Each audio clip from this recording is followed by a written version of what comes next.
À l'issue de 2 jours d'échanges avec les représentants de l'Assemblée parlementaire de la francophonie, les parlementaires congolais ont reçu de nouveaux mécanismes d'évaluation des politiques publiques, à l'instar des mécanismes visant à lutter contre le fléau des enfants sans identité en République du Congo.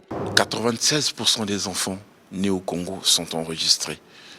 Cependant, il reste encore quelques disparités au niveau des zones rurales, notamment au niveau des populations autochtones. Il en est de même pour des enfants qui sont dans les districts qui sont parfois éloignés des chefs-lieux de district. Ainsi, des propositions ont été faites, comme on voit, pour créer ou mettre en place des bureaux d'état civil, peut-être de deuxième degré, peut-être au niveau des chefs de village, peut-être au niveau des chefs de quartier.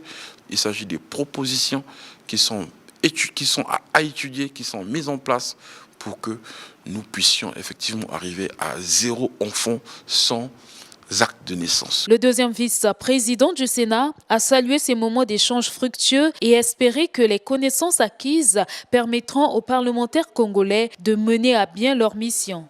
Par la diversité, l'ampleur et la pertinence des thématiques abordées, cumulées aux échanges d'informations et d'expériences vécues, cette formation a contribué à booster nos capacités opérationnelles dans l'exécution de nos missions régaliennes.